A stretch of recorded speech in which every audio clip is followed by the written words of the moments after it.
Je connais Comment Monseigneur Tarsis Tshibangou depuis les années 1968. J'étais dans la quinzaine d'années d'âge. Il était arrivé à la paroisse Saint-Pierre de Moulumba, qui est sa paroisse d'origine, qui est aussi ma paroisse d'origine. Je l'ai rencontré quand il avait célébré une messe où il avait été présenté effectivement comme un théologien bien connu dans l'Afrique et dans le monde. Ça ne me disait rien à l'âge de 15 ans. Et alors, ce qui m'avait beaucoup marqué, c'est que les parents de Monseigneur, qu'on appelait dans ma langue maternelle Mukalenga, eh bien, ses parents avaient des liens d'amitié avec mes parents à moi. Mes parents enseignants et catéchistes, et ses parents ont lié des relations de prière, ont lié des relations de communion dans ce qu'on a appelé le diamant takatifu, c'est-à-dire la famille sainte, Chizumbuchin Santo. Alors plus tard, quand je suis allé à l'université à Lubumbashi, vers les années 1973, c'est là en fait que j'ai résidé moi-même personnellement chez les parents de Monseigneur Tarsis, et il était recteur des universités, et il venait de temps en temps en mission à Lubumbashi. Il était intéressé par les études de vétérinaire que je faisais. Il me posait tout le temps la question, comment ça se passe? J'ai fini mes études en 1980, venu à Kinshasa, j'ai atterri chez Monseigneur à sa résidence. C'est Monseigneur qui a organisé mon mariage religieux aux côtés du feu cardinal Malula. Et alors après cela, je me suis embarqué dans ma carrière professionnelle dans l'Est du pays. Depuis lors, nous avons véritablement continué à être en contact avec Monseigneur. Monseigneur m'avait adopté depuis lors. Alors arrivent les années, je parle là de moments assez forts de la vie, autour des années 2000, Monseigneur, après avoir été proclamé émérite du diocèse de Mbujimaï, il est venu à Kinshasa et nous avons partagé la même famille. Pendant 21 ans, les 21 dernières années, j'ai vécu en famille avec papa Monseigneur. Je l'appelle papa, des fois je l'appelle mon grand frère. Et, eh bien, j'ai retenu de lui une personne d'une intelligence, je dois dire, une intelligence assez rare.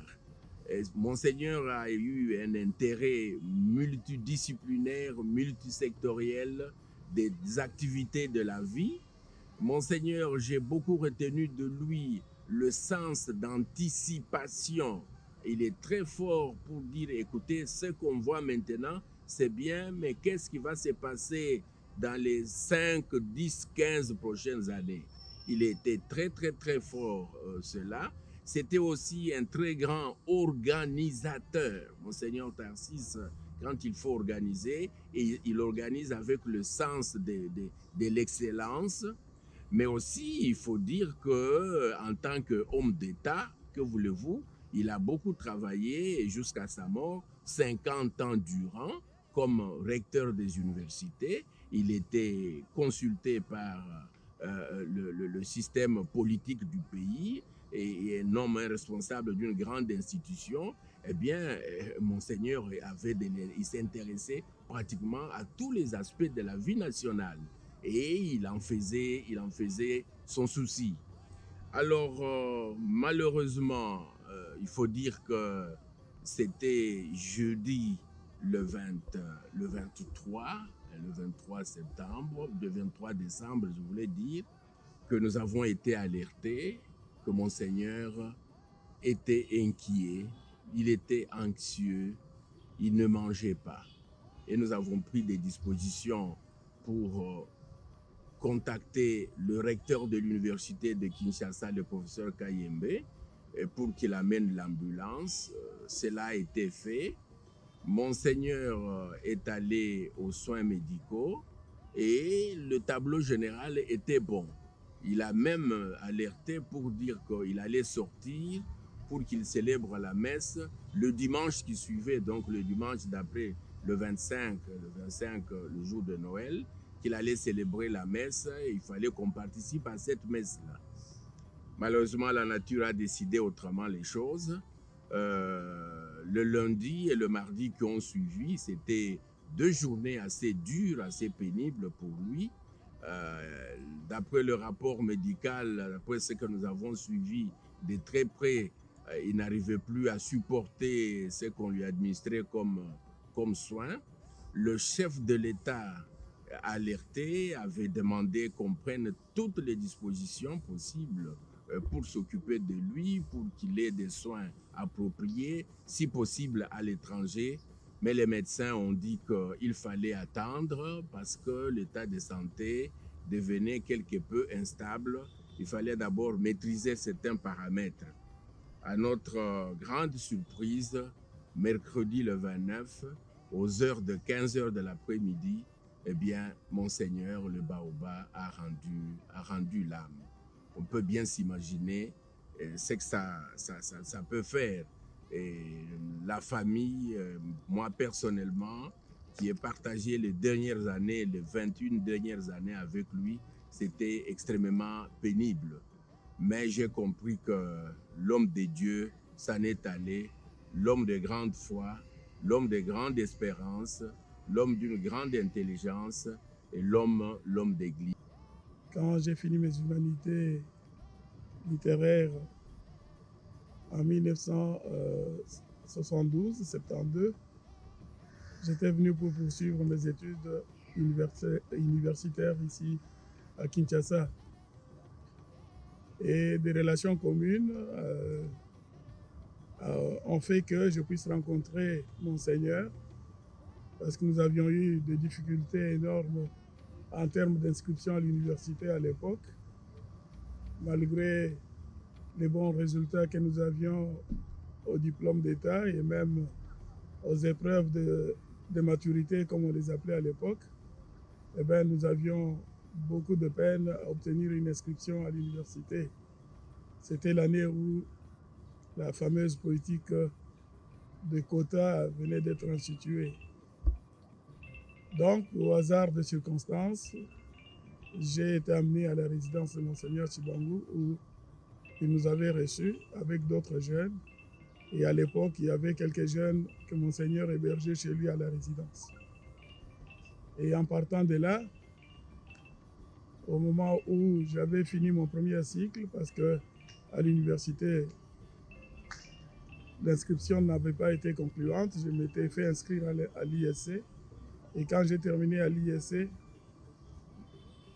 donc sur le plan professionnel, j'avais commencé ma carrière au rectorat de l'Université nationale du Zaïre. Il s'était fait que nous assistions comme experts, comme techniciens aux délibérations du Conseil révolutionnaire de l'UNASA. Et sur une question technique de finances, dans les dossiers que nous avions à traiter, eh bien, le Conseil avait voulu entendre la personne qui avait travaillé sur les dossiers qui en ce moment-là concernaient le campus universitaire de Kinshasa. Et c'était le professeur Vundoawe qui était vice-recteur et membre du Conseil révolutionnaire qui voulait obtenir des explications sur ces dossiers-là. Voilà comment j'étais appelé à donner des explications devant les membres du Conseil. Et je l'avais fait de manière assez convaincante, très convaincante même, je dois le dire, parce que plus tard, Monseigneur m'avait reconnu, il avait reconnu que j'étais parmi les jeunes qui les fréquentaient et nos fréquentations étaient devenues régulières. Et j'étais rentré complètement dans la vie de Monseigneur, qui plus tard me demandera de quitter les services des finances pour venir l'épauler, collaborer avec lui de manière directe au bureau rectoral.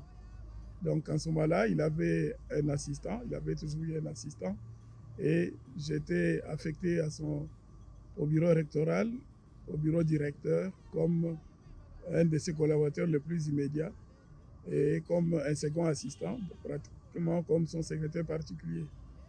Et depuis lors, j'étais rentré complètement et comme collaborateur au niveau universitaire, comme collaborateur au niveau de la vie, et même pour des questions religieuses, pour des cérémonies religieuses, je suis resté à côté de Monseigneur pendant plus d'une vingtaine d'années, jusqu'au moment où j'ai dû aller en exil pour d'autres raisons, pour des raisons politiques. Ok. Et sa disparition? Mais vous comprenez que je perds là un être très proche de moi. C'était un père pour moi. C'était un père pour moi. Tous ceux qui m'ont connu au niveau de l'Université nationale du Zaïre, l'UNAZA, à la réforme au niveau du conseil d'administration des universités, j'ai toujours été avec Monseigneur. Même quand il est allé en Mbuji-Mayi en tant qu'évêque diocésain de Mbuji-Mayi, j'étais dans la délégation, j'étais dans les préparatifs, j'étais dans tout ce qui se faisait là-bas, et j'étais même obligé de rester à ses côtés pendant quelques mois, dans la mesure où moi-même j'avais fait mon petit séminaire en Mbuji-Mayi, j'ai été familier au clergé local, et que lui, c'était la première fois qu'il allait au Kasaï avec ces fonctions-là. Et j'ai servi vraiment de tampon entre les clergés locaux et Monseigneur qui s'intégrait très, très facilement dans la communauté. Donc, comme je l'ai dit encore une fois, même le fait que j'avais quitté le pays pour aller à l'extérieur, j'étais de toutes ces missions officielles dans le cadre de l'université. Il m'associait à ses contacts avec les milieux universitaires à l'étranger. J'étais d'ailleurs nommé aussi comme assistant de recherche à l'INADEP au moment où, à la suite du centenaire de la conférence de Berlin, il s'était tenu un symposium international ici sur l'Afrique et son avenir.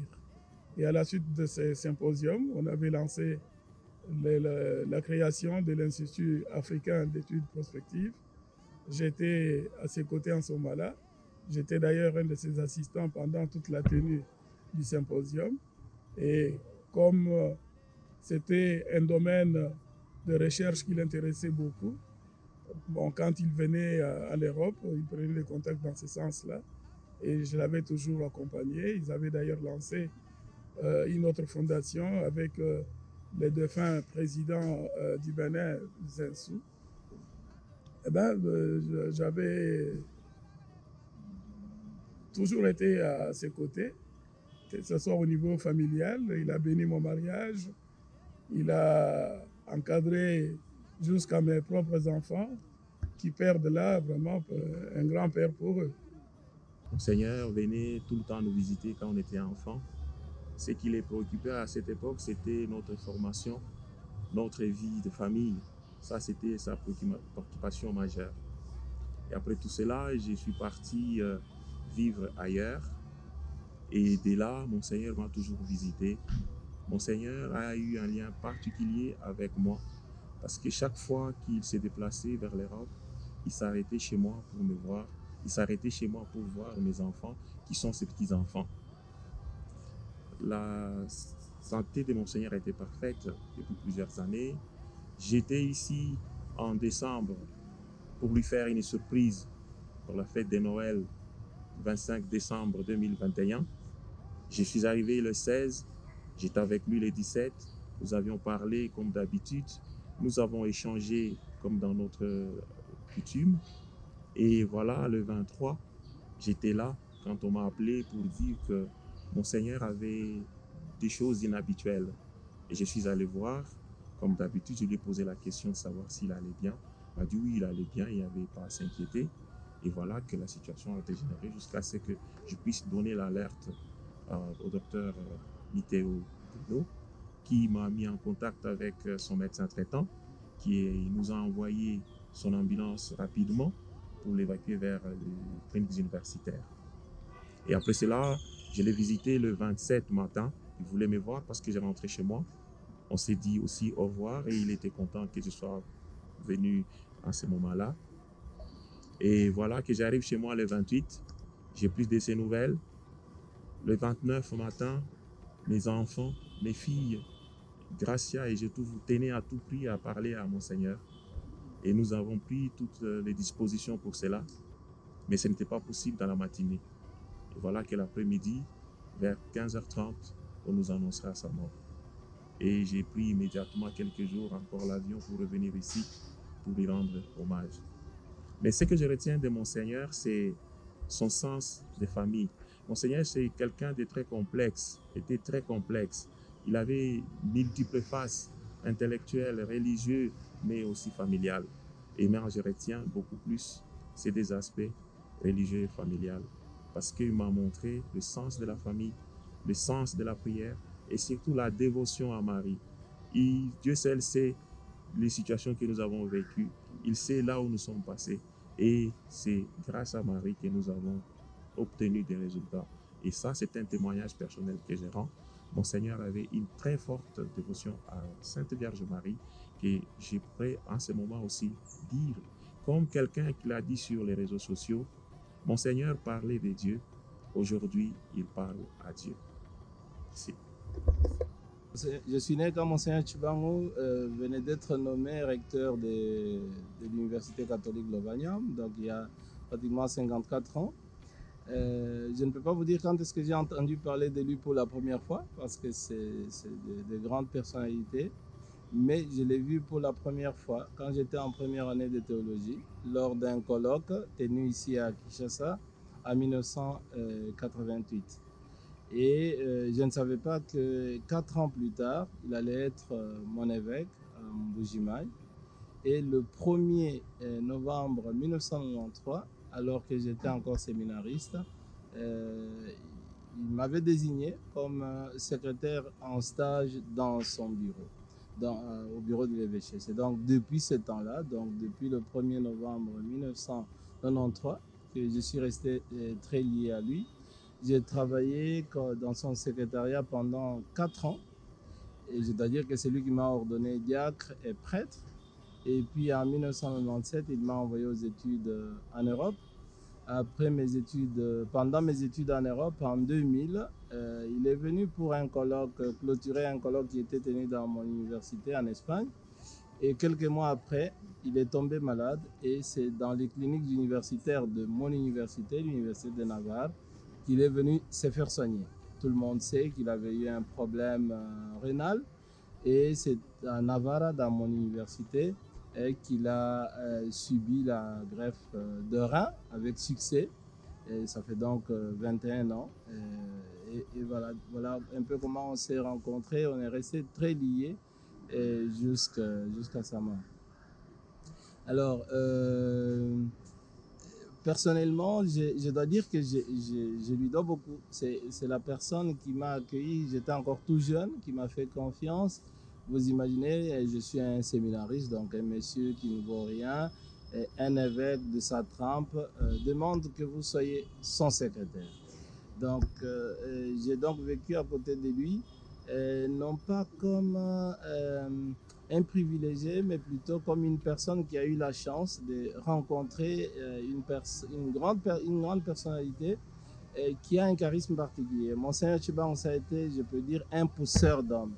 Un homme qui avait la capacité de vous découvrir, de vous dire ce qu'il pense que vous pouvez être dans la vie et de vous passer l'escalier afin que vous puissiez le faire. Je dois vous dire que moi, je suis théologien, je suis docteur en théologie, non pas parce que je l'ai voulu, mais parce qu'il m'a forcé à l'être. J'écris depuis le bas âge, donc j'avais toujours pensé que ma vie, c'était l'écriture, donc je pouvais faire les sciences littéraires ou à la rigueur la sociologie. On est resté 2-3 ans à discuter sur le thème. Et contre ma volonté, il m'a dit, vous ferez la théologie. Et aujourd'hui, je dois dire que c'était la meilleure décision qu'il avait prise et je me réalise comme tel. Donc ça, c'est Monseigneur Tshibangou. Il est entré dans votre vie pour vous aider à vous découvrir, pour voir un peu plus loin que vous-même et vous indiquer la direction à suivre. Et si vous êtes d'accord, il vous poussait pour y aller. Il est décédé. Pour moi, c'est un moment de forte douleur parce que c'est une personne avec qui j'ai eu pendant 28 ans une relation de proximité dans les joies, dans les peines, dans l'espérance. Mais cette douleur n'efface pas pour moi la joie d'avoir vécu à l'ombre d'un grand homme. Il a vécu 88 ans. Quand on aime, le nombre d'années ne se compte pas, mais on sait que la mort fait partie de notre histoire, de l'histoire de l'humanité. Alors face à sa mort, je dis il n'est pas mort parce que Monseigneur Tshibangou est un héritage. Il y a des gens qui meurent et tout ce qu'ils laissent d'eux, c'est peut-être les maisons qu'ils ont construites, des biens qu'ils ont amassés sur cette terre. Monseigneur Tshibangou est mort, il laisse derrière lui Monseigneur Tshibangou.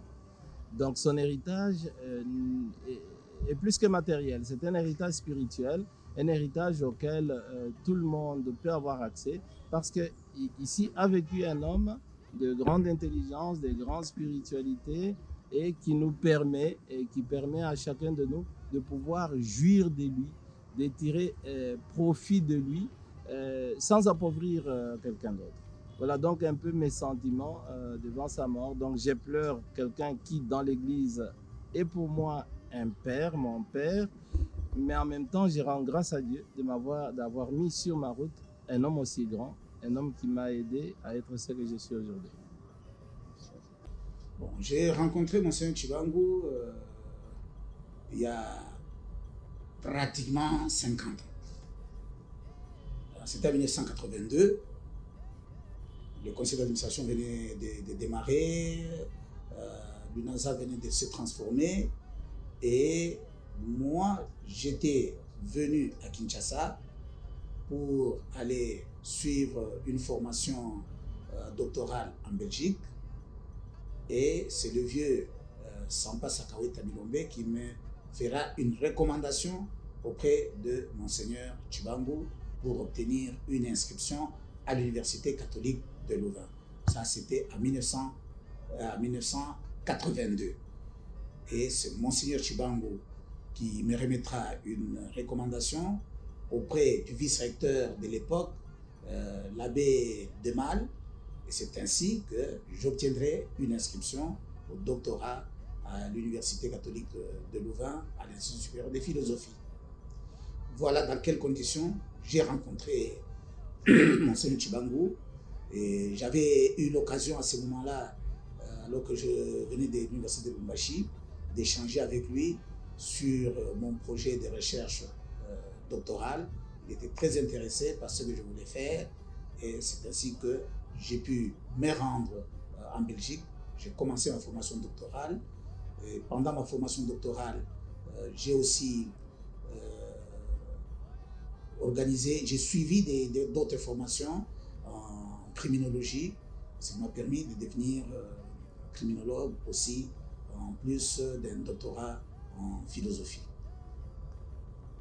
Et la deuxième question, c'est de savoir qu'est-ce que vous ressentez par rapport, vos impressions par rapport à sa disparition. Bon, il faut savoir qu'à partir du moment où j'ai rencontré Monseigneur Tshibangou en 1982, nous sommes restés très proches. Chaque fois qu'il se rendait en Belgique, il me faisait toujours part de ses séjours et j'allais le rencontrer à la fondation universitaire de Belgique sur, je crois, au numéro 11 rue d'Egmont à 1007. J'allais toujours le rencontrer, j'échangeais avec lui, je lui offrais des ouvrages et à mon retour ici, après mes études, je serai immédiatement retenu comme conseiller académique au conseil d'administration des universités. Donc moi j'ai commencé immédiatement après mes études en qualité de conseiller académique au conseil d'administration des universités avec ce qu'on peut présenter aujourd'hui comme un privilège de bureau. Le privilège des bureaux, ça signifie que à ce moment-là, le conseil d'administration avait ses bureaux au bâtiment CCIZ, l'actuel Fleuve Congo Hotel. Moi, j'avais non seulement un bureau au CCIZ, mais j'avais un bureau permanent dans la résidence de Monseigneur Chibango.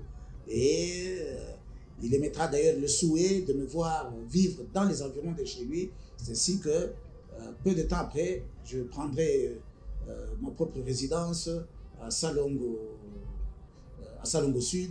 Donc, ça me permettait d'aller facilement chez lui à la résidence pour travailler. Voilà. J'ai été un très proche collaborateur de Monseigneur Chibango, non seulement au conseil d'administration des universités, mais aussi en qualité de recteur d'université. Je suis resté proche de lui et ma famille a toujours été très proche de Monseigneur Chibango. Et pour la petite histoire, il a baptisé tous mes enfants. Non seulement il a administré le baptême à tous mes enfants, et il a fait le déplacement de Kinshasa vers Lubumbashi pour aller officier lors du mariage de ma fille aînée. C'est lui qui s'est déplacé de Kinshasa pour aller officier lors du mariage religieux de ma fille aînée à Lubumbashi. C'est en 2015, je crois, ou en 2016. C'était en 2016. Et c'est quelqu'un qui venait régulièrement chez moi à la maison, ici ou à Lubumbashi. C'est donc un père pour moi, un père pour ma famille. C'est simplement une âme supérieure, un esprit supérieur. Un esprit supérieur de par sa formation, de par son itinéraire. Quand vous suivez son itinéraire, c'est quelqu'un qui a évolué selon l'esprit des pères bénédictins. Ora et labora. Il faut travailler et prier. Il faut sanctifier la vie par la prière et par le travail. Et puis il a continué à Baudouinville, aujourd'hui, dans l'esprit des pères blancs. Et les pères blancs, pour eux aussi, il fallait que la vie intérieure soit célébrée. Et la vie intérieure, pour quelqu'un comme Monseigneur Chibango, c'est à la fois la vie spirituelle et la vie intellectuelle. Il faut être spirituellement fort et intellectuellement bien structuré, bien assis. Et quand vous êtes spirituellement fort, intellectuellement fort, ça vous permet en réalité de demeurer humble, de reconnaître vos limites et d'admirer tout ce que vous allez rencontrer. Monseigneur Chibango s'est caractérisé par un élément assez particulier. Il a commencé jeune à occuper de hautes fonctions, mais n'a jamais été ivre de fonctions, ni du côté de l'Église, ni du côté de l'université, ni dans le monde scientifique. Il avait toujours l'humilité du savant et l'humilité de l'homme de prière.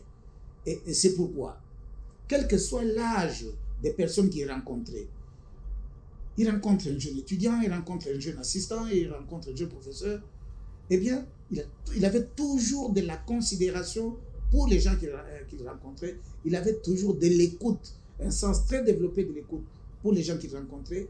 Et c'est ça qui lui permettait, c'est ça qui lui a permis de demeurer jusqu'à la fin de ses jours, un homme ouvert, un homme. J'ai rencontré Monseigneur Tarcisse Chibango Tchikou d'abord par écrit et ensuite physiquement. Par écrit, je crois que c'est en 1986 qu'à l'occasion d'une visite familiale chez Dr Karl Alexito à la maison, j'ai été en possession de sa thèse de doctorat, ou plutôt sa thèse de maîtrise en théologie sur la théologie spéculative et théologie positive. Je venais des humanités, je me suis intéressé à cet ouvrage, j'ai commencé à le lire. Et plus tard, je vous dirai comment ce livre m'a inspiré beaucoup de choses pour mes propres travaux plus tard. Mais je l'ai rencontré physiquement en 2020, seulement grâce à certains membres de la famille qui me l'ont présenté. Et il m'a adopté dans le peu de temps qu'il m'a rencontré, qu'il m'a vu. Et j'ai retenu de lui un esprit très lucide. Malgré son âge avancé, c'est un homme d'une très grande intelligence, d'une grande probité et d'un sérieux un peu désarmant, on pourrait dire. Et chaque fois que vous parlez avec lui, vous avez l'impression qu'il savait exactement ce qu'il voulait dire. Et il trouvait le mot pour le dire. Donc c'est, pour être bref, un grand esprit. Un grand esprit, et cela ressort déjà de sa propre biographie.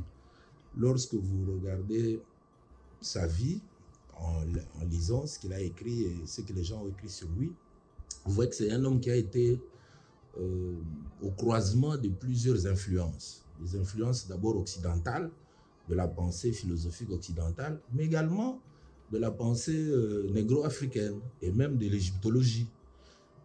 Et il est à la fois un philosophe, un théologien, en tout cas parmi les tout grands que le Congo compte, et l'Afrique d'ailleurs, mais également un homme très porté sur la culture traditionnelle bantoue, africaine, et parce qu'il a été auteur de plusieurs écrits, notamment sur la poésie ou la musique traditionnelle africaine, chrétienne.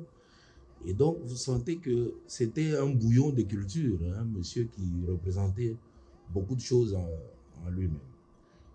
Et donc, sa disparition est nécessairement une grande perte pour l'Afrique, pour le Congo, pour la communauté à laquelle il appartient.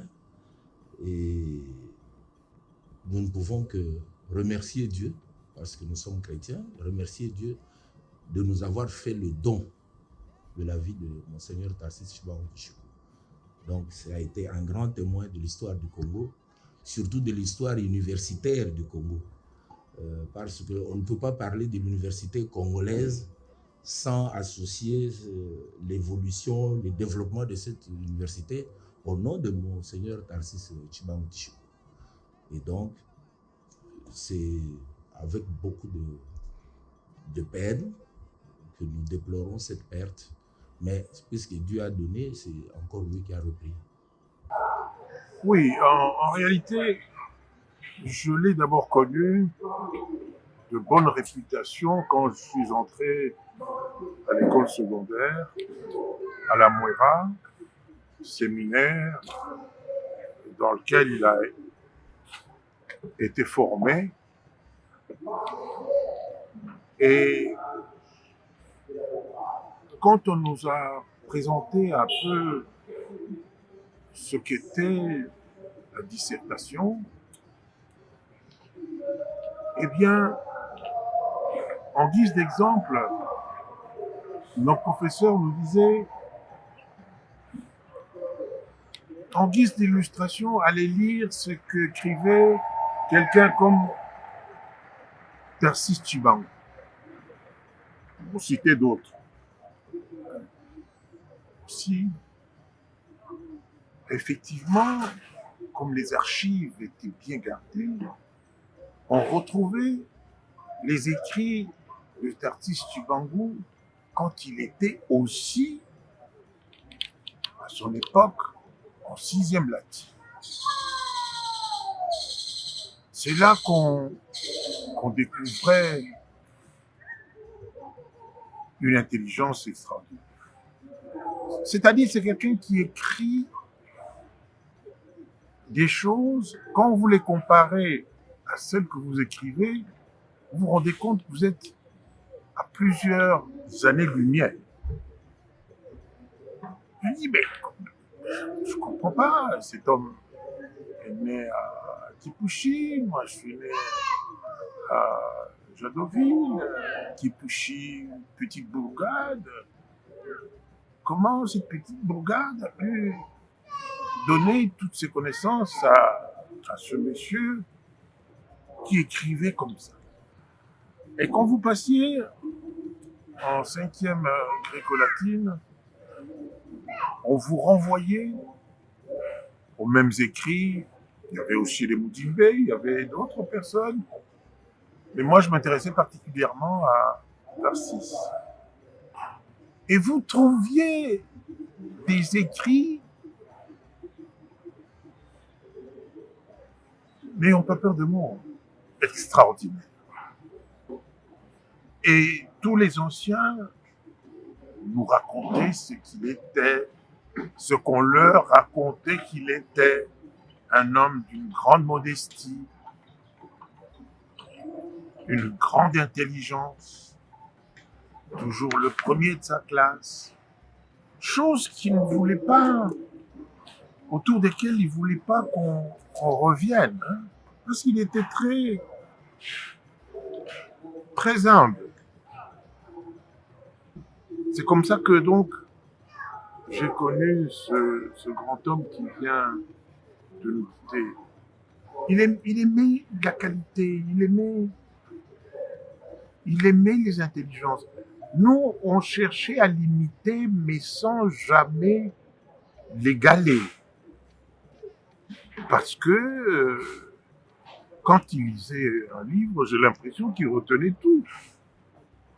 Parce que quand vous regardez ses écrits, ses dissertations en troisième gréco-latine, eh bien, il fait des citations en grec, latin, des livres, heureusement, qui se trouvaient dans notre séminaire.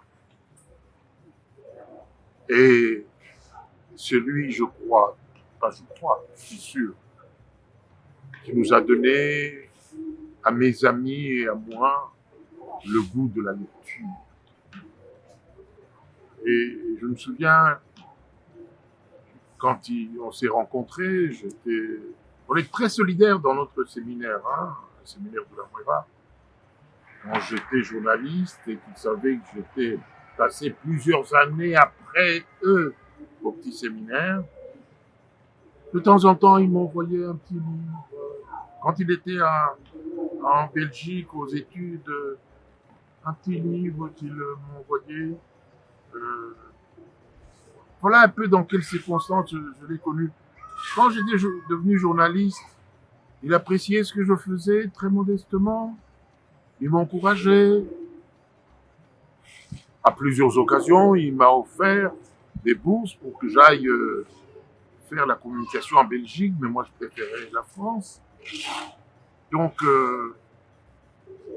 et j'ai fait avec lui 3 interviews, dont les 2 dernières sont sur Google. Et vous vous rendez compte qu'il se souvient quasiment de tout.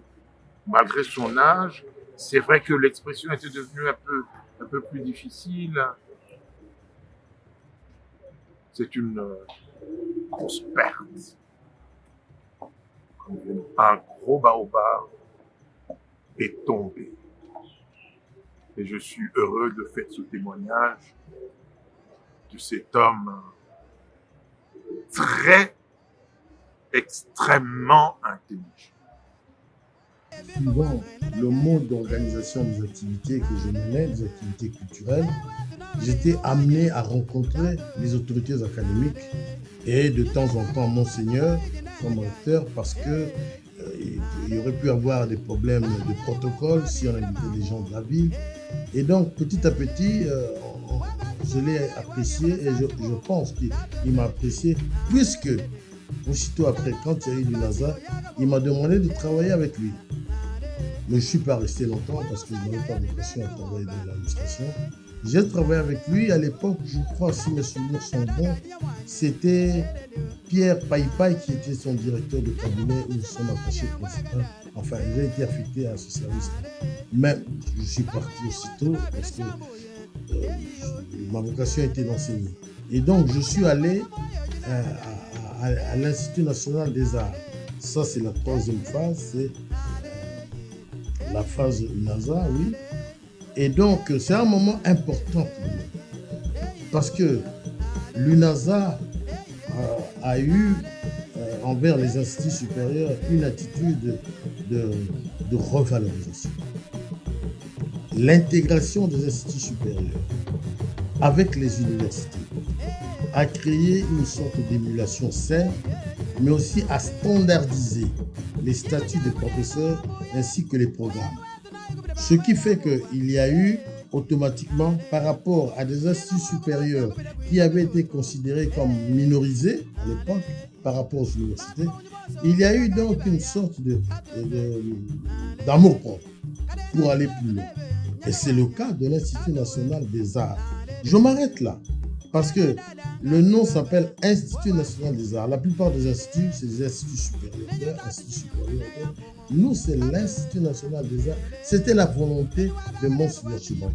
Parce qu'il voulait que l'Institut national des arts soit un institut non seulement d'extension étendue sur la République démocratique du Congo, sur le Zaïre à l'époque, mais aussi qu'il y ait une volonté d'enracinement. Le monde national, au sens le plus profond, d'enracinement des recherches et des enseignements sur base de nos ressources endogènes. Et puis, il y a la dernière phase, l'après NASA. Je m'arrête 2 minutes à l'époque de l'institution. Il y a eu un moment très important. En mars 1982, Monseigneur Tshibanga, à l'invitation de l'INA, organise une grande conférence au centre culturel Le Zoo. Grande conférence magistrale au Zoo. Le titre c'est La crise contemporaine, l'université de l'an 2000 et les défis du futur. On était dans l'année 82. Donc il se projetait déjà dans l'an 2000. Son propos était simple. C'est étant donné les crises récurrentes que nous traversons au niveau national et au niveau international, rappelons qu'en ces années-là, les crises se sont multipliées. Et donc, il y avait une tendance à des approches irrédentistes, à des approches centrifuges et même à des approches d'identité de violence. Et donc, comment faire? Lui pensait que l'université devrait être le lieu de passage, de transmission des sagesses, le lieu de passage, de transmission des savoirs, la diversité des situations, comme on dit ensemble, mais l'unité des savoirs. Voilà pour cette période-là de l'UNASA. Et puis après l'UNASA, il m'a rappelé de nouveau, parce que Monseigneur Maloula venait de mourir quelques années avant, et donc c'est Monseigneur Tshibanga qui a hérité de l'héritage, comment dire, spirituel, si on peut dire, et scientifique de Monseigneur Tshibanga, de Monseigneur Maloula. Dans les deux sens, il y avait la fondation cardinale qu'avait laissé le prêtre. Mais il y avait aussi l'institut facultaire cardinal Matin. Et donc, Monseigneur m'a demandé de diriger l'institut, ce que je fais avec l'honneur, de fierté, d'autant plus que le cardinal Matin, Monseigneur Tshibanga, vous savez, était un grand ami de la famille, et donc il pensait qu'il n'y avait que dans ce contexte-là qu'on pouvait travailler, perpétuer la mémoire de l'élu. Voilà un peu ce qui m'a. Ce qui fait que j'ai connu Tshibanga d'assez près. Et même après, quand il y avait des manifestations, quand il y avait des conseils à nous donner, il n'hésitait pas à nous convoquer et j'y allais toujours le plus grand plaisir. Il est venu chez moi plusieurs fois. C'est lui qui a baptisé mes enfants d'ailleurs. Mes 3 enfants ont été baptisés par Monseigneur Tshibanga à sa résidence. Donc j'ai un souvenir extrêmement poignant sur ce personnage incroyablement moderne. Je vais dire contemporain, parce que contemporain c'est plus que moderne. Et donc c'est ce personnage-là qui m'a toujours frappé. C'est ce que les Grecs appellent le kalos kagatos. C'est-à-dire l'homme du beau, l'homme du bien, l'homme du vrai. Voilà ce qu'il a été. On appelait ça à l'époque honnête homme. Au XVIIe siècle, on appelait ça être honnête homme. Lui, il était honnête homme. Voilà ce que je pourrais dire de ce personnage, pour lequel j'ai un respect infini. Vous savez ce que je retiens de lui après sa disparition? C'est qu'il n'y a pas longtemps, je crois que c'est il y a peut-être 5-6 mois, nous avons organisé le jubilé de Monseigneur. Il y tenait beaucoup. Et nous aussi, on y a mis tout notre cœur. Mais on sentait des accents de testament. Son texte a été très poignant sur l'université, avec souvent d'ailleurs quelques appréhensions sur les réformes un peu précipitées qu'il sentait venir après l'UNASA. Et donc, après sa mort, c'est une partie importante de notre histoire, de l'histoire de l'enseignement de ce pays. C'est une partie importante qui a disparu. Je souhaiterais beaucoup, puisque maintenant nous parlons de la réforme universitaire, qu'on tienne compte de ce qu'il a laissé comme héritage. Il a eu des avis sur le LMD. Il a eu des avis, je l'ai dit, sur la vision de l'université dans les défis du futur. Je pense que n'oublions jamais de nous référer à ces piliers, à ces indicateurs, à ces boussoles qui nous conduisent vers le bas chemin. N'oublions jamais ça. C'est aussi un exercice d'humilité de pouvoir s'en remettre à ceux qui savent, n'est-ce pas? Merci.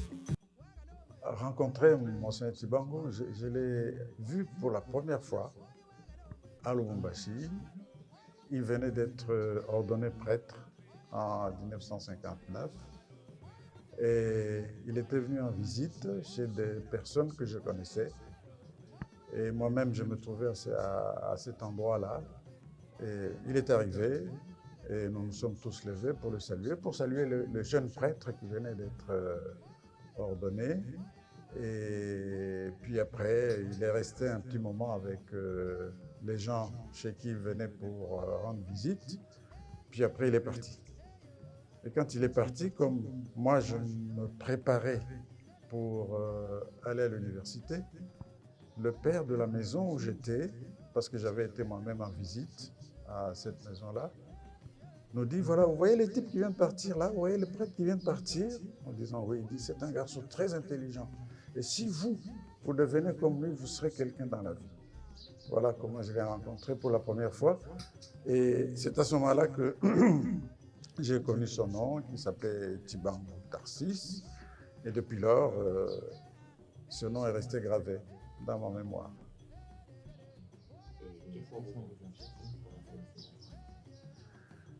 Sa disparition nous a plongés dans une très grande tristesse parce que par la suite, évidemment, nous avons eu d'autres relations. Moi-même, je travaille avec lui au conseil d'administration des universités depuis 23 ans. Donc, je l'ai connu de très près. J'ai connu non seulement le prêtre, j'ai connu l'évêque, j'ai connu l'homme de science, le théologien, j'ai connu également le gestionnaire du conseil d'administration des universités. Et ayant connu le gestionnaire du conseil d'administration des universités, nous avons travaillé ensemble depuis 23 ans. 23 ans, j'étais un de ses collaborateurs les plus proches. Et comme tel,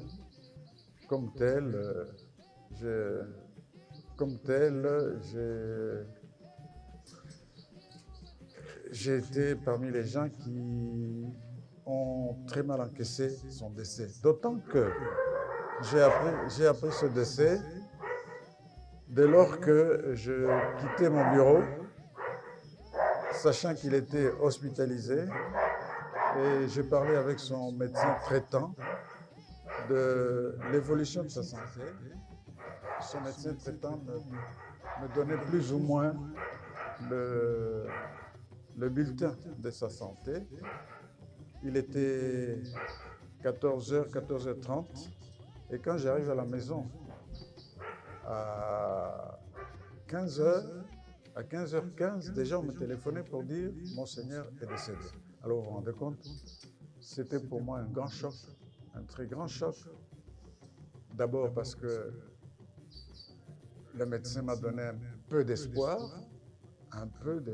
pour savoir que, bon, il est là, il est pris en main. Ensuite, parce que c'est quand même quelqu'un avec qui j'ai travaillé de façon très, très proche pendant les 3 ans et que j'avais du courrier que je lui destinais qui était sur mon bureau. qui lui étaient destinés et pour lesquels j'attendais ses réponses. Et pas seulement ça, mais c'est quand même quelqu'un qui nous était très proche et qui part comme ça. Pour moi, c'était... Je me disais que c'est pas du tout vrai. Mais hélas, c'était la réalité, il est décédé.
Veuillez vous asseoir.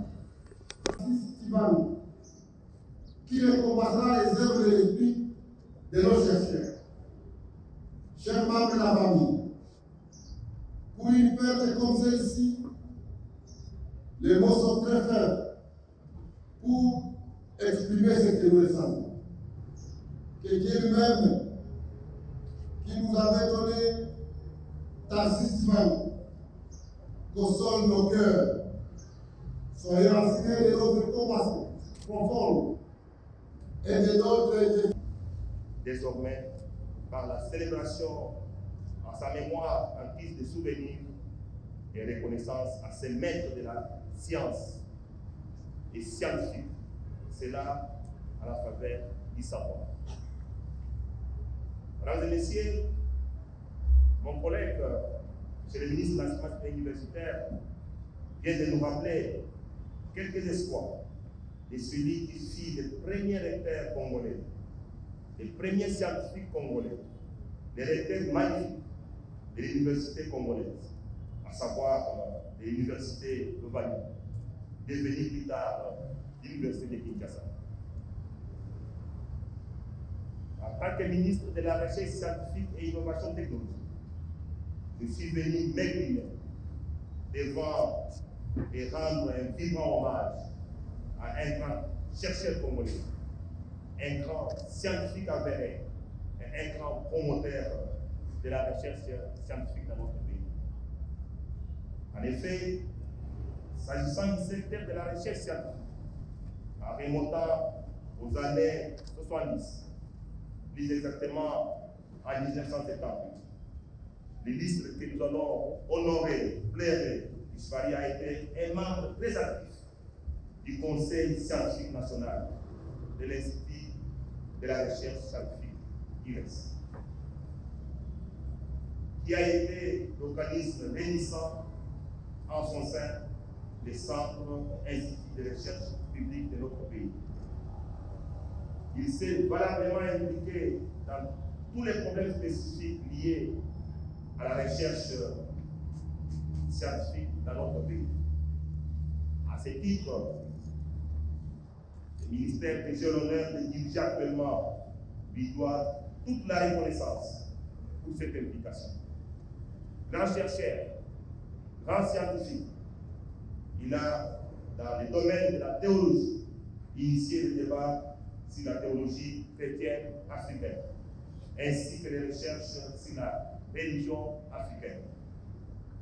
Dans le domaine de l'histoire, Il a contribué à faire connaître aux chercheurs congolais, aux scientifiques congolais, comme Cheikh Anta Diop et Kizerbo, au public scientifique congolais, et a posé des bases institutionnelles à la promotion des recherches égyptologiques africaines.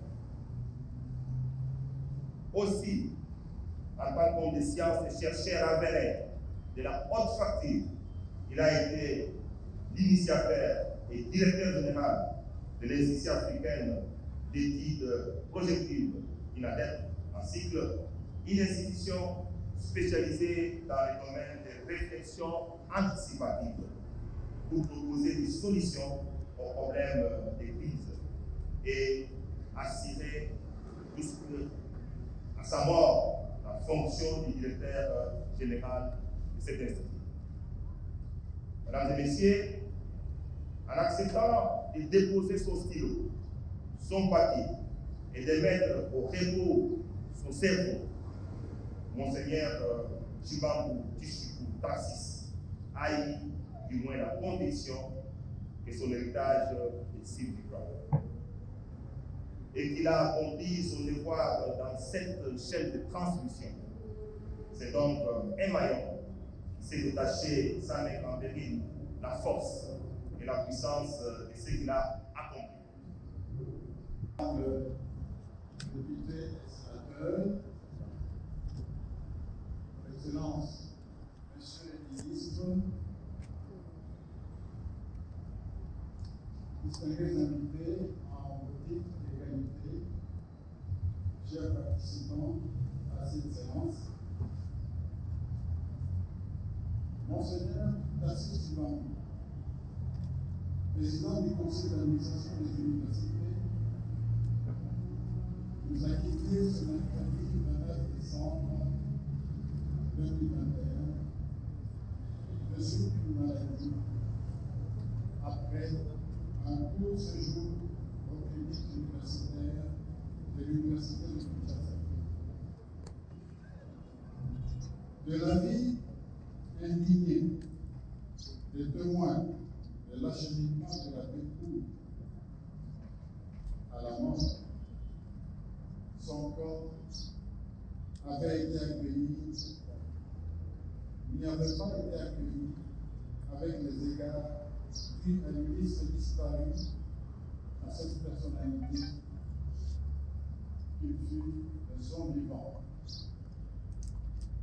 Cette information en a ajouté à l'incommensurable tristesse provoquée par ce décès, mais tristesse aussitôt balayée en nous souvenant de l'exhortation de l'Apocalypse 14 au verset 13 et qui dit « Heureux dès à présent les morts qui meurent dans le Seigneur, ils se reposent de leurs travaux car leurs œuvres les suivent. » Tel est le cas de Monseigneur Tarcisse Tshibangou, parti se reposer de ses travaux, accompagné de ses innombrables Pâques, paix à son âme. Que la terre de nos ancêtres lui soit douce. Nous vous remercions de tout cœur, fait à Kinshasa, le 10 janvier 2022, pour le conseil d'administration des instituts supérieurs techniques, artistiques et technologiques et le conseil d'administration des instituts supérieurs pédagogiques pour Apollinio Kajeta Maurice, professeur honoraire et officier de l'ordre national d'Iroquois. Je vous remercie.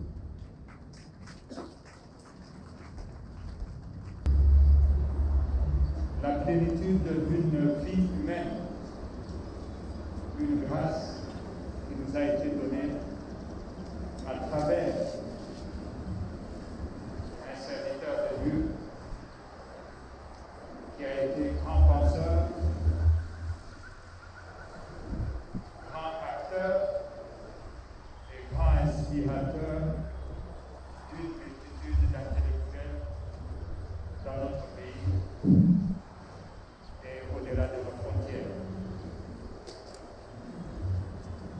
personnage dont il est question n'aura pas été pour nous un personnage mental. Nous vous dirons que tout petit comme écolier, dans la ville de Likasi, nous célébrons comme une fête le passage de Monseigneur Tarsis Tshibangu. Plus tard, comme étudiants, nous nous approchons très facilement de lui pendant qu'il venait à Notre-Dame de la Sagesse d'Odassa dire la messe à l'occasion peut-être de la Noël ou de la Pâque. Comme assistant à l'université de Kinshasa, nous nous rapprochons de lui parce qu'il nous ouvrait grandement les portes de cette institution universitaire en nous souhaitant de progresser avec beaucoup d'entrain. Et comme la vie ne se fait pas seulement avec des prévisions, nous nous sommes retrouvés à l'université de Bujimaï à une période où Monseigneur avait en toute humilité accepté de présider le conseil d'administration de l'université de Bujimaï, alors qu'il avait de très grandes charges au niveau du pays comme président du conseil d'administration des universités du Congo. Parce que cette université était en fait une concrétisation du rêve de feu cardinal Manoula. Et le diocèse de Bujimaï avait amené une grande contribution pour que cette université prenne force. Et donc, me retrouvant dans cette institution universitaire, j'ai eu beaucoup d'opportunités de rencontrer Monseigneur Tarsis Tshibangu. Un peu comme dans l'informel, nous avons eu l'occasion d'être coachés.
Mana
Il a compris le mystère du Christ qui ne peut pas être désincarné, mais un mystère qui doit être incarné, contextualisé dans une réalité.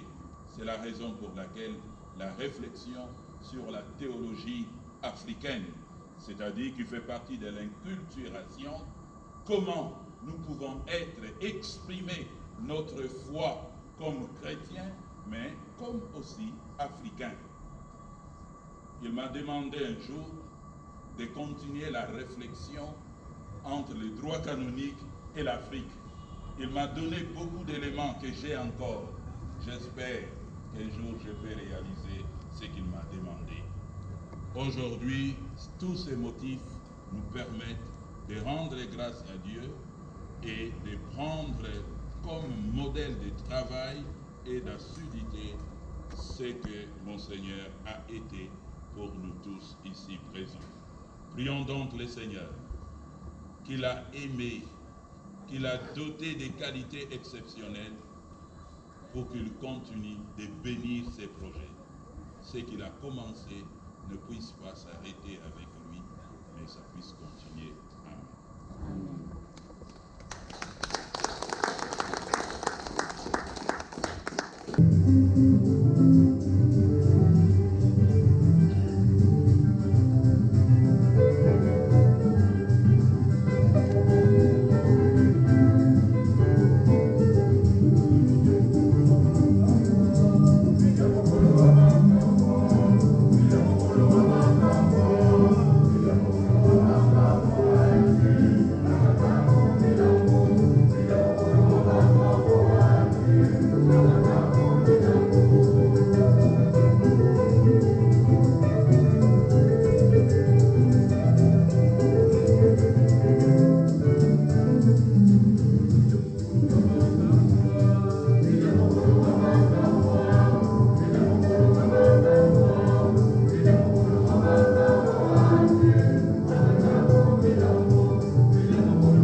Serviteur bon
et fidèle, tu as été fidèle.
Je t'en confierai beaucoup. Entre dans la joie de ton maître. Entre dans la joie de ton maître. Entre dans la joie de ton maître. Entre dans la joie de ton maître. Seigneur, tu m'as donné 5 talents. Moi j'ai gagné 5 autres talents. Serviteur bon et fidèle, tu as été fidèle au peu des choses. Je t'en confierai beaucoup.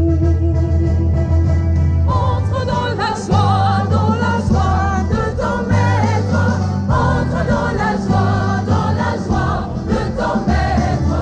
Entre dans la joie de ton maître.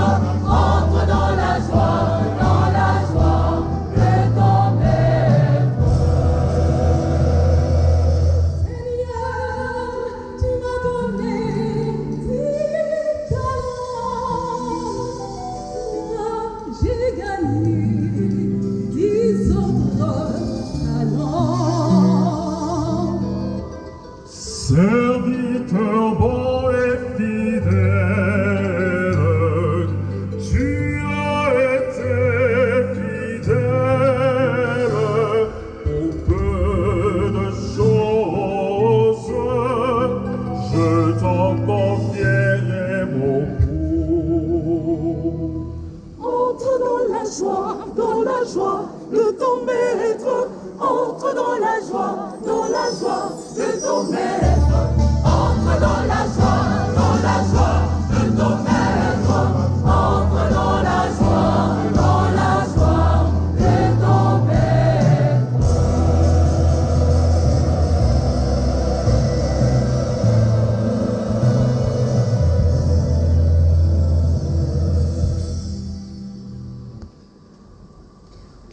Il ne les a pas gardés jalousement, de façon égoïste pour lui-même.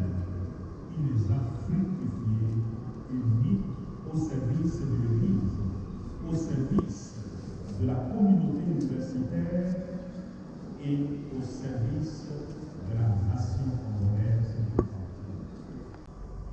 En célébrant aujourd'hui ces saints sacrifices de la messe à son intention, nous voulons poser un geste ultime d'affection fraternelle, mais aussi de reconnaissance pour tout ce qu'il a été pour nous.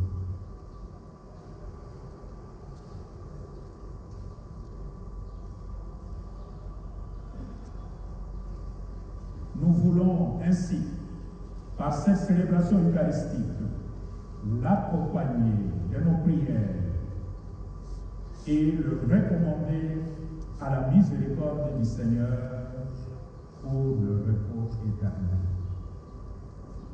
Notre rassemblement en ces lieux, autour de l'autel du Seigneur, est donc l'expression d'une joyeuse espérance en celui qui nous donne la vie. Cette espérance en la vie éternelle est plus forte que toute notre détresse, toute notre tristesse et toute notre peine d'avoir perdu un être aussi cher. L'espérance chrétienne nous fait désirer l'avènement du jour où le Seigneur lui-même prononcera cette béatitude sur chacun et chacune de nous. Serviteur bon et fidèle, servante bonne et fidèle, entre dans la joie de ton maître. Matthieu 25, 20.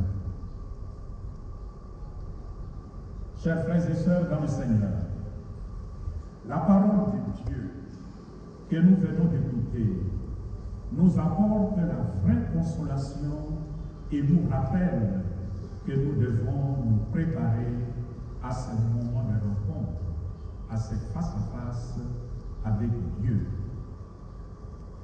Dans la première lecture, Saint Jean condense en quelques mots la plus merveilleuse révélation que Dieu a faite à l'humanité lorsqu'il écrit.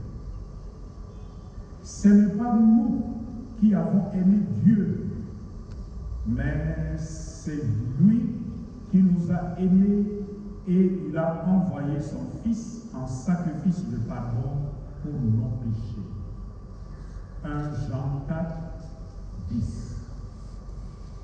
En ce sens, la vie chrétienne est essentiellement une réponse à un appel d'amour qui vient de Dieu et qui nous précède toujours. C'est Dieu qui aime le premier et notre amour de Dieu n'est qu'une réponse à son amour. Notre réponse est une exigence de prendre modèle sur le Christ qui nous a aimés le premier et nous rend capables à notre tour d'aimer Dieu et d'aimer nos frères et sœurs et de nous battre pour le bien de nos frères et sœurs. Oui, le secret de la fécondité spirituelle, le secret de la vraie fécondité de la vie de l'être humain réside dans l'amour. L'amour de Dieu et l'amour de mes frères et sœurs. Il est dans la découverte reconnaissante de l'amour dont nous sommes aimés et pour lequel nous sommes prêts à tout miser sur le Christ pour la gloire de Dieu et pour le bien de nos frères et sœurs. Aimer de tout son cœur, aimer comme le Christ nous en a donné l'exemple, est l'unique voie qui conduit les disciples au sommet de la vie chrétienne. Seul l'amour vécu de manière inconditionnelle fait du croyant une créature nouvelle.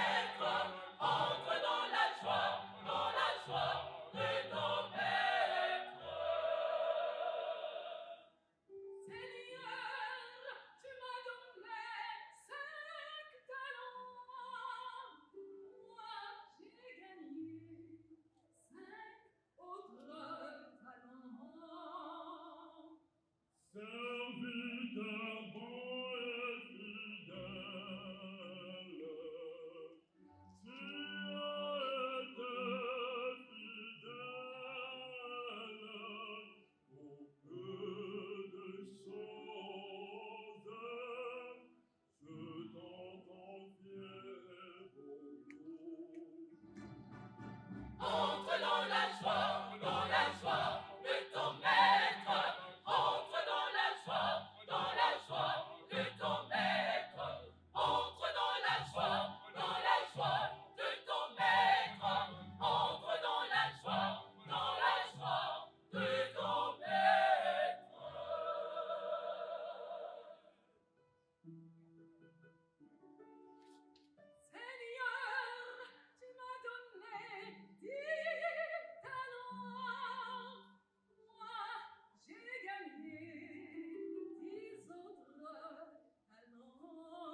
Seigneur notre Dieu, nous te recommandons ton serviteur, Monseigneur Tarsis Chibangu. Ton amour l'a accompagné tout au long de sa vie. Délivre-le maintenant de tout mal. Il a quitté ce monde qui passe. Conduis-le auprès de toi, où il n'y aura plus ni deuil, ni larmes, ni douleur, mais la joie et la paix avec ton Fils et l'Esprit Saint pour les siècles des siècles.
Entre dans la joie de ton maître.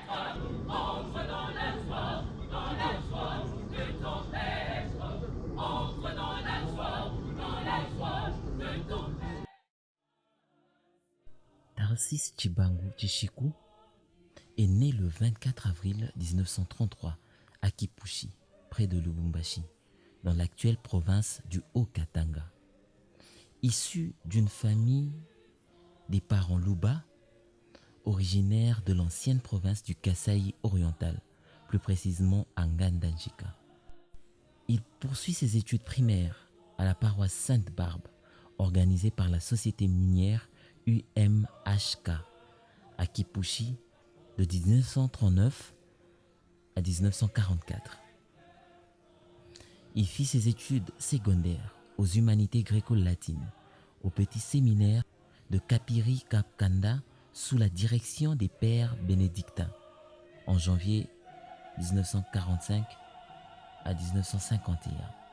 Il fit ses études supérieures philosophiques et théologiques au grand séminaire de Baudouinville à Moba de 1951 à 1957, tenu par les missionnaires d'Afrique, Père Blanc. Il poursuit ses études universitaires en licence en théologie, Université Lovanium de Kinshasa. Il poursuit sa thèse de doctorat en théologie, Université catholique de Louvain, Belgique, de 1961 à 1962, avec une thèse sur Melchior Cano et la théologie positive. Magistère en théologie, agrégation de l'enseignement supérieur, Université catholique de Louvain, de 1962 à 1965. Une thèse d'épistémologie et des sciences théologiques et philosophiques intitulée Théologie positive et théologie spéculative, position traditionnelle et nouvelles problématiques. La théologie comme science du XIIIe siècle au XXe siècle. Pour la préparation de cette thèse, des consultations scientifiques furent faites auprès des grands spécialistes théologiens et historiens, notamment Münster, Allemagne, à Rome, à la Sorbonne, Paris. Docteur honoris causa de l'Université des sciences humaines, philosophie et lettres de Strasbourg, en France, en 1977. Il s'est spécialisé scientifiquement dans la théologie fondamentale, méthodologie et ecclésiologie, philosophie et lettres, épistémologie et critique des sciences, les études prospectives, l'égyptologie, étude de la religion de l'ancienne Égypte. Professionnellement, il s'est spécialisé sur les problèmes de l'éducation, organisation et développement de l'enseignement supérieur, formation adéquate des cadres pour le développement, rapport entre l'éducation, la formation culturelle et le développement.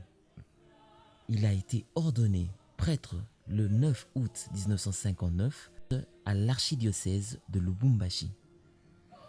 Nommé expert théologique officiel, Peritus, au Concile de Vatican II de 1963 à 1965 par le pape Jean XXIII. Nommé prélat de la sainteté, le pape Paul VI en août 1966.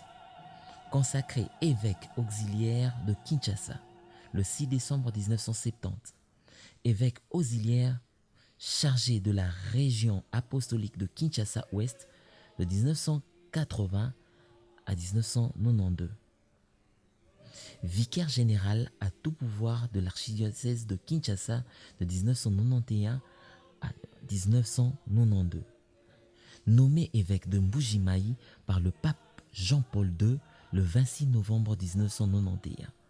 Nomination publiée le 13 juin 1992 et intronisé le 1er novembre 1992. Accession à l'éméritat au diocèse de Mbuji-Mayi le 1er août 2009.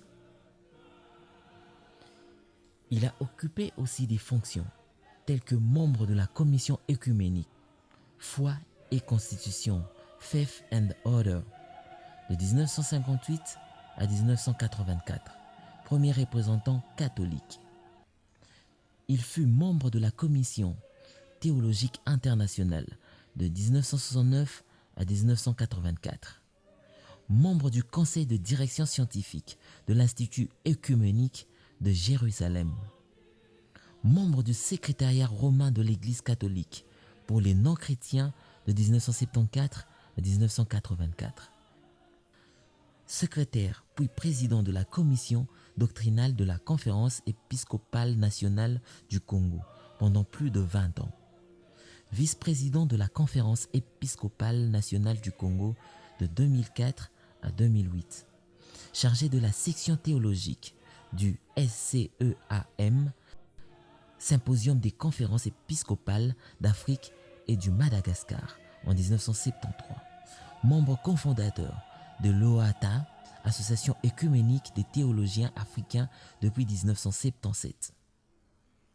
membre cofondateur de l'Association des théologiens du tiers-monde, participant au premier congrès des théologiens européens et africains à Yaoundé au mois d'avril 1984, membre de l'Académie internationale Saint-Thomas d'Aquin, siège à Rome en 1972, conférencier d'orientation à l'ouverture officielle de l'Université catholique de l'Afrique de l'Est, Catholic Higher Institute for East Africa, Nairobi 1984. Rapporteur général et modérateur du synode diocésain de l'église de Kinshasa de 1986 à 1988.